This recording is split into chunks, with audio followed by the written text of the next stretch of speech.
India news में आपका स्वागत है। मैं हूं वीरेंद्र चौधरी। दोस्तों, अब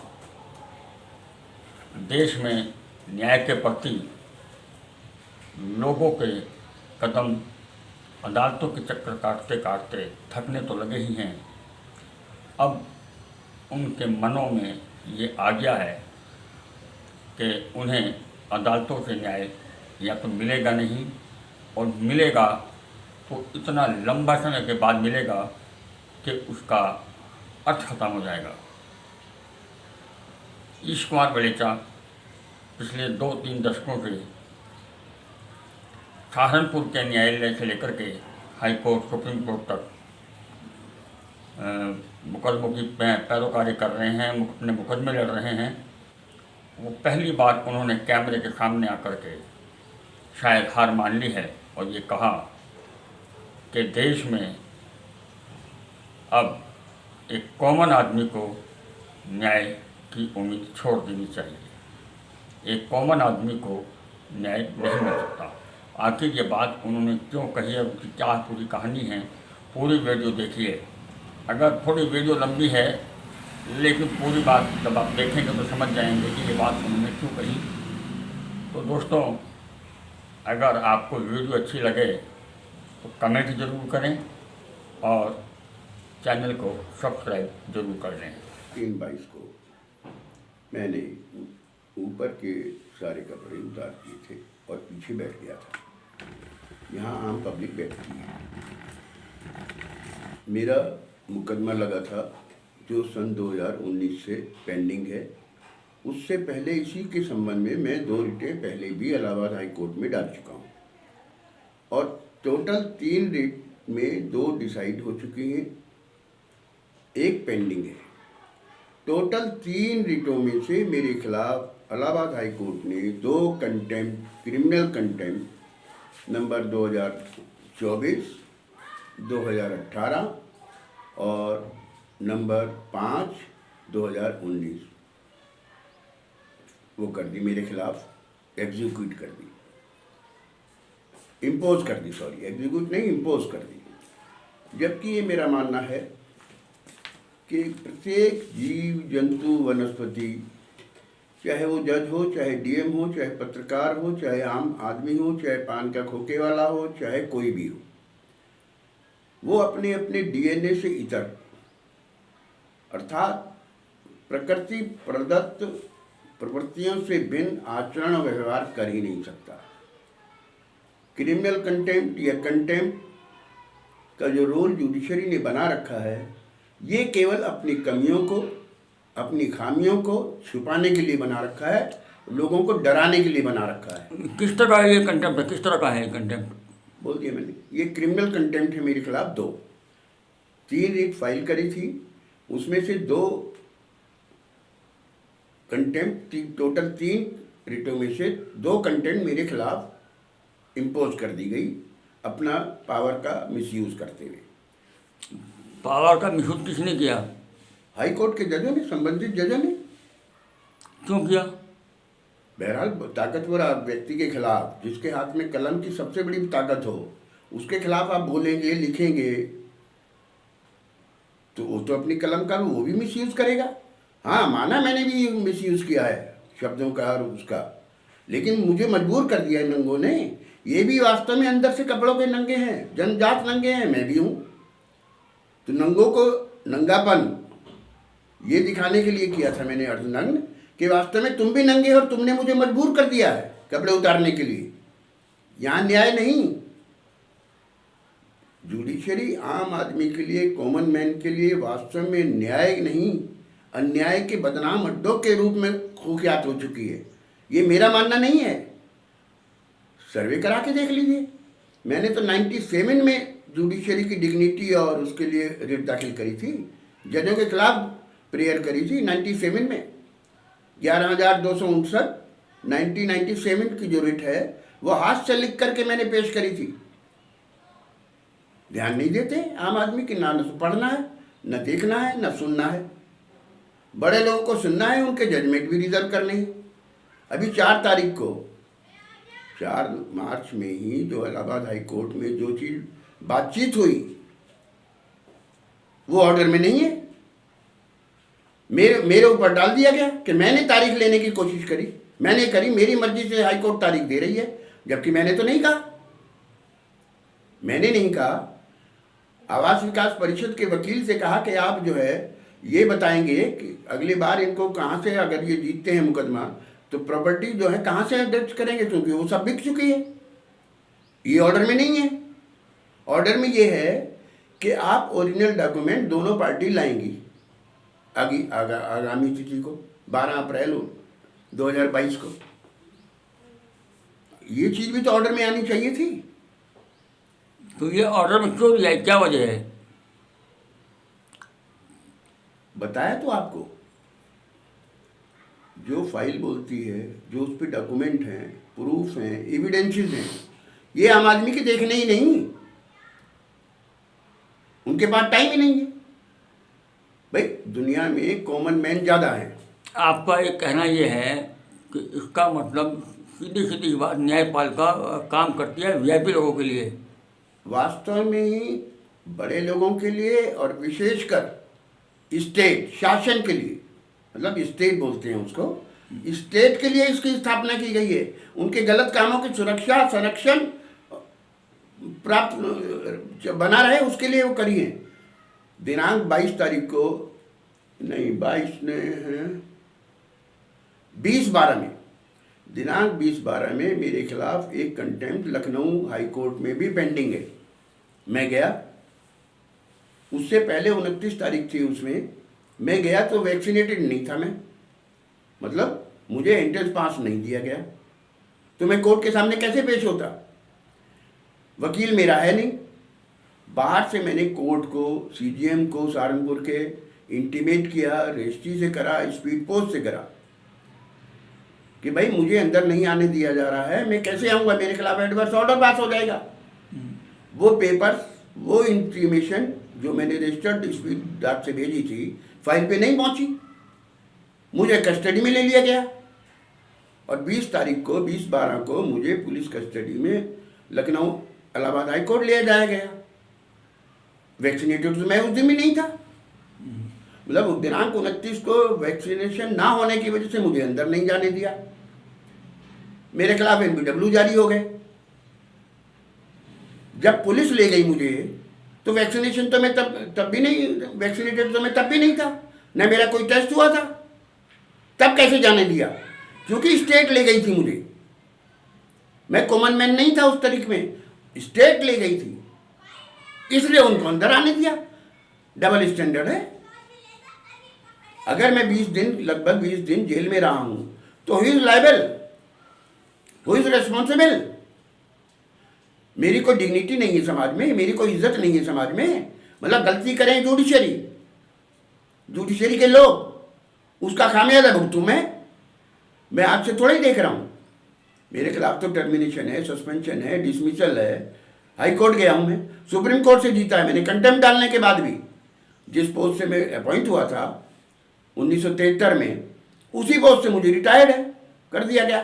स्टेट मीन्स एग्जीक्यूटिव का हाई कोर्ट कुछ भी नहीं बिगाड़ पाई।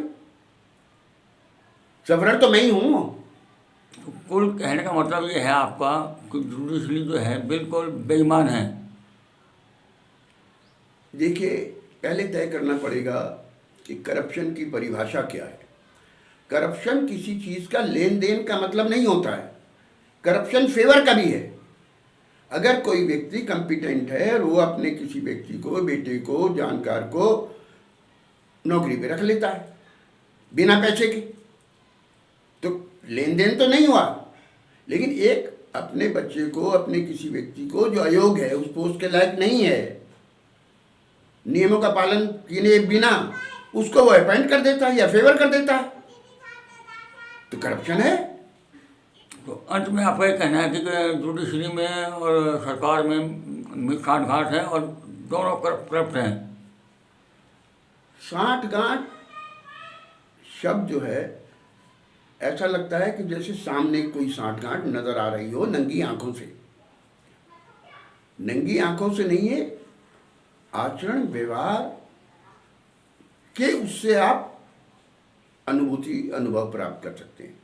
अब जेलें हैं पूरे इंडिया की, देखिए आप, जेल अपराधियों के लिए है, जो बाहर आम सिटीजन हैं उनके लिए है। जो जेल एम्प्लॉइज हैं वो क्या है, उनसे ज़्यादा तो अपराध कोई भी नहीं कर रहा दुनिया इंडिया में। कोई बंदी बिना पैसे के वहाँ नहीं रह सकता, गुलामियों की तरह हैसियत है वहाँ बंदियों की। बंधुआ मजदूर हैं वो लोग, बिना पैसे के वहाँ एक क्षण भी जीना या आराम से रहना असंभव है। मैंने जेल की बात करने की कोशिश करी वहाँ कि वहाँ शोषण हो रहा है, पैसे हो रहे हैं। मैं हॉस्पिटल में एडमिट था, मेडिकल रिपोर्ट में है मेरी, और उसी ब्याह पर डॉक्टर ने मुझे जेल के हॉस्पिटल एडमिट कर दिया। लेकिन कुछ और चीज़ें भी थी जो मैंने वहाँ के सुप्रिटेंडेंट से कहा। 3 दिन 4 दिन तो वहाँ मिलने ही नहीं देते। बहरहाल मुझे मिलने का किसी तरीके से मौका मिला, मैंने सुप्रिटेंडेंट से बातचीत करी, बस मेरे से नाराज़ हो गई, मुझे सबसे गंदी बैरक में भेज दिया। जो सिस्टम है बैरक चेंज करने का, हर चीज़ वहाँ, दूध है, सिगरेट है, 5 रुपये की माचिस है, 18-19 रुपये का बंडल जो है 35 रुपये का है। सड़ी हुई चाय जो है 20 रुपये की है, जो छोटे कप 3 आदमी है, एक आदमी ले नहीं सकता। अब पहले 20 रुपये की चाय लो सड़ी हुई, फिर दाएं बाएं किसी को पिलाओ। 20 रुपये से चाय कम नहीं है, कहने को कैंटीन है। जो गोल्ड फ्लैग की सिगरेट होलसेल में 80-85 रुपये की है, वो 20 रुपये की वहाँ बिक रही है। तो आपको कहने का मतलब ये है कि पूरा अमला और ईमानदार सरकार है, सब भ्रष्ट हैं। हमारे डीएनए ही उस लायक हैं। भगवान ने हमारे डीएनए ही ऐसे बनाए हैं कि लालच, स्वार्थ, करप्शन, नंबर 2 की कमाई, अनुचित कमाई, इससे हम अपने आप को बचा ही नहीं सकते। और सबको पता है, किसको नहीं पता जेलों में क्या नहीं होता है। 10-10 हज़ार रुपये ले रहे हैं वहाँ हॉस्पिटल में एडमिट करने के लिए पर मंथ, महीनों से दाखिल हैं वहाँ लोग। आप वहाँ की वीडियो देख लीजिए, कब से दाखिल हैं। अगर वो वास्तव में बीमार हैं, उनको कहीं रेफर करना चाहिए, वहाँ जाके ट्रीटमेंट कराना चाहिए। जब जेल इस कॉम्पिटेंट लायक नहीं है, महीनों से वहाँ दाखिल हैं हॉस्पिटलों में। आपको याद होगा तिहाड़ जेल का जो बंटी संटी वाला मामला था, जिसमें 200 करोड़ रुपए थे, वो 1 करोड़ रुपये महीना देता था उसको, सारा सज्जा, ये सोफे वगैरह सब किए गए। कागज वो नहीं ले जाने देते, पैसे वो नहीं ले जाने देते, मुलाकात से लेकर के टेलीफोन जो कराते हैं उससे 20 रुपये लेते हैं, टेलीफोन के मुलाकातियों से पैसे लेते हैं, अंदर जिससे मुलाकात बंदी है उससे पैसे लेते हैं। मतलब आप पल पल, क्षण क्षण किसी भी काम के लिए, कहने का मतलब अगर आप छींकेंगे भी तो पैसे देंगे वहाँ। आपका ये कहना है कि जुडिशरी हो या शासन हो या जेल हो या कैदी हो, ये सब आपस में फाड़ किए हुए हैं। सब एक दूसरे के शेल्टर दे रहे हैं, एक दूसरे के गलत कामों को जो है वो संरक्षण दे रहे हैं, सहयोग कर रहे हैं, नीचे से ऊपर तक, ऊपर से नीचे तक। तो इस मामले में आप क्या चाहते हैं?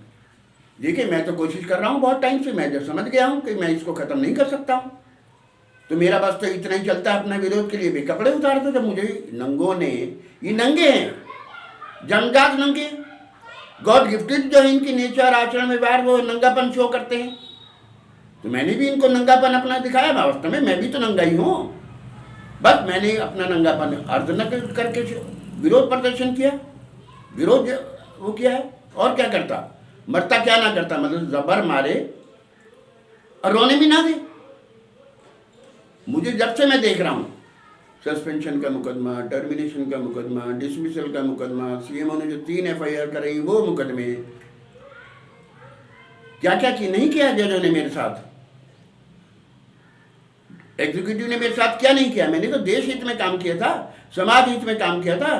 पूरी नकली दवाइयाँ बंद कराई हैं जो हिंदी की रेट डाली थी सन 97 में 11,259, उसमें सारे डॉक्यूमेंट, ऑथेंटिक डॉक्यूमेंट दवाइयों से संबंधित, फेक डूबियस दवाइयों से संबंधित थे। मुझे हराना था, बस पेटिशन डिसमिस। मुझे हराना था, उन सबको बचाना था। पूरे यूपी के सीएमओ, पूरे यूपी के डिपार्टमेंट जो कंसर्न थे, एओ थे, सुप्रिटेंडेंट थे, जो भी थे, आहरण वितरण अधिकारी, इंडेंटिंग अधिकारी, सबको बचा दिया। कम से कम 2000 आदमी थे। मतलब जो व्यक्ति, मोदी जी कहते हैं योद्धा, पुलिस के वॉरियर, ये डॉक्टर वॉरियर, ये मौत के सौदागर हैं। इनका ज़मीर इतना गिरा हुआ है कि नकली दवाइयाँ खरीद रहे हैं और लोगों को बांट रहे हैं। मैंने बंद कराई हैं 2 बार दवाइयाँ, सारे डॉक्यूमेंट मैंने लगाए थे 11,259 की वाली रीट में। देखना ही नहीं है, पढ़ना ही है, सुनना ही नहीं है। हमारा ऑर्डर 1.5 लाइन का। अभी 4 तारीख को जो बात हुई है, मैंने तो नहीं कहा डेट दीजिए। मैंने तो 25 तारीख मांगी थी अपनी मर्जी से, जब कोर्ट ने वो किया। 25 तारीख मेरी मर्जी से नहीं दी गई, खुद कहा कोर्ट ने कि 11 अप्रैल के बाद बताइए। तब मैंने कहा फिर जो मर्जी है लगा दीजिए आप। तो डेट तो कोर्ट ने लगाई, मेरी मर्जी से थोड़ी लगी है डेट। मैं क्यों चाहूँगा कौन व्यक्ति अपना मुकदमा एज अर्ली एज पॉसिबल तय ना हो। डेट मैंने ली है, कोर्ट तो डेट ही नहीं लगा रहा था। मैंने रजिस्ट्रियाँ करी हैं। मैं सेक्शन में गया था डेट लेने के लिए, क्योंकि इन पर्सन को डेट लगाना बाध्यता है सेक्शन अफसर की भी, रजिस्ट्रार लिस्टिंग की भी और कोर्ट की भी। अब इसमें एडिशन हो गया है कि उसको आप प्रायोरिटी पे सुनेंगे, उसको साथ न्याय करेंगे।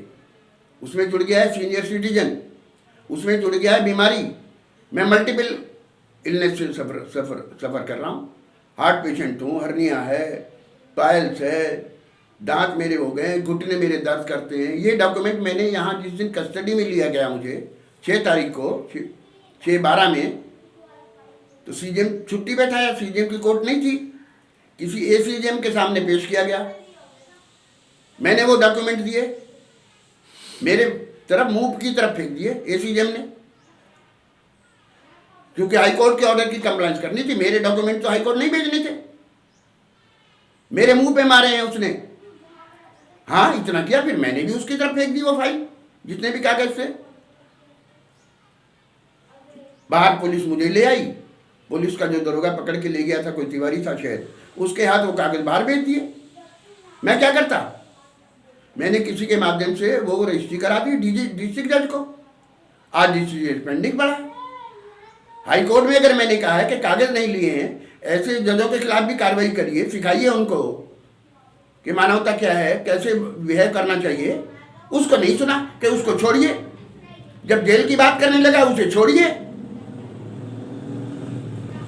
इसका मतलब उनको सबको बताया कि हमारी जुडिशरी के जज और हम लोग सहित और कार्यपालिका के लोग, चाहे वो जेल के हैं चाहे किसी और डिपार्टमेंट के हैं, सब एक दूसरे की मिलीभगत है। सब एक दूसरे के अनुचित कार्यों को, आपराधिक कार्य कृत्यों को पे पर्दा डालते हैं, उनके बारे में एक्शन ले नहीं सकते। अगर आपने हमारे चैनल को सब्सक्राइब नहीं किया है तो सब्सक्राइब कीजिए, लाइक कीजिए, शेयर कीजिए और हाँ, बेल आइकन को दबाना ना भूलें ताकि बाकी अपडेट्स आपको सबसे पहले मिलती रहे। नमस्कार।